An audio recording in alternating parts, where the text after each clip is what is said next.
ukoje? Nimejiongelea mimi hapa, sijamuongelea mtu mwingine yote. Kwa hiyo mimi ndo napenda kufanya kitu kipya. Kama kuna mwingine naye anapenda kufanya kitu kipya, huyo ni yeye.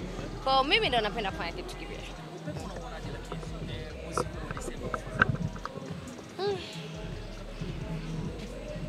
Mbona umeguna sana?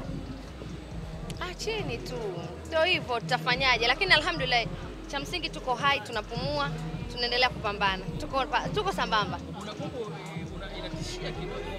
Msitishike, kweni na amani, kila kitu kiko sawa. Acheni tu, mambo mengine tunamwachia Mungu. Yeah. Tunamalizia. Of course. Nina show Christmas, nina show mwaka mpya. Yeah. Christmas hapo ni wapi? Show ya Christmas Mwanza, show ya mwaka mpya Tanga Hale. Tanga nyumbani kabisa. Nyumbani kwetu kabisa. Mambo ya raha mzee. Alhamdulillah. Cheke tu mahepe. So mambo ambayo mimi nilikuwa nataka kutoka kwako ni the way tunakuona mitandao sasa hivi. Attack zikoje kwa upande wako?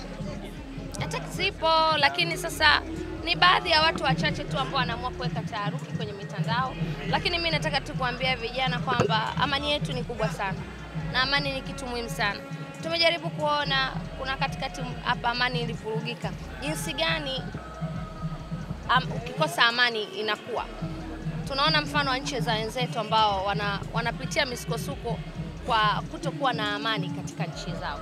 Bwana, mnapoteza miundombinu, mnapoteza muda, mnapoteza pesa, mnapoteza amani ya mioyo yenu, furaha zenu zinapotea kwa sababu muda wote mnakaa mwenye wasiwasi. Kwa mlitarushwa mara hiki kitafanyika. Yaani kwa hiyo amani yetu tuitunze vijana, tusikubalike kudanganyika jamani.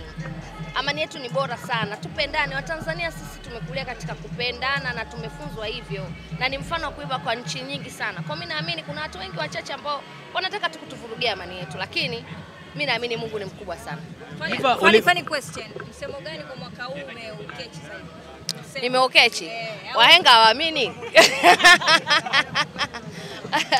madam, kuna muonekano wako nadhani kitu gani kikipungua kitafanya huu outfit yako iwe bora au iwe boy. Okay. Sasa mimi inategemea. Saa zingine inawezekana tu ni mood yangu ya kutaka kubadilisha, yani kwamba sio kile ambacho watu wamezoea kuona ndio hicho kinatakiwa kifanyike. Sometimes vitu vinatakiwa viwe tofauti. Umeelewa? Vitu vibadilike kidogo. Kwa hiyo hata mimi sio kila siku tanaona na makeup. Saa zingine nitataka kutokuwa na makeup, lakini nitahakikisha tu katika muonekano wangu nitakuwa nimevaa nguo smart, nimeweka nywele smart. Yaani hiyo ni kitu ambacho ukinikuta niko rafu kwenye iko kitu kimoja, lazima nitaboreka. Unaweza kusemaje kwa maneno matatu? Rembo sana. Piskali jamani. Wewe unanionaje? Wewe unaniuliza kama huko unaniektia. Yaani iko swali cha kuniuliza. Hilo ni swali ambalo nitakuwa ulipokee. Nikikujibu ulipokee jibu, alafu uamini ya kwamba bwana ndio iko hivyo. Na wewe kama unabisha bisha, lakini ukweli ndio huo baby. Mimi ni pisi. Mfano mtu akikwambia Lulu Zigo 1010 unaelewa nini? Zigo 1010 mimi I don't know. Sijui maneno yake kiuni. Kabisa Zigo 1010. Zigo 1010 labda ana hivyo au ni yule mwenye zigo hivi au unamaanisha nini? Sijaelewa. Lulu, na wewe matarajio yako ilikuwa kumaliza mwaka na kuachia ngoma au ilikuwa? Matarajio yangu yalikuwa ni hayo sana, katika ukubwa sana. Na imekuwaje sasa na hizi? Imebadilika kwa sababu kutokana na jinsi watu wanavyo react na vitu kama hivyo. Yeah. Madam, nikikuangalia namuona Cardi B ndani yako. Hello. Nikikuangalia namuona Cardi B ndani yako live. Sasa huu outfit nani kakuinspire kwenye muonekano wako?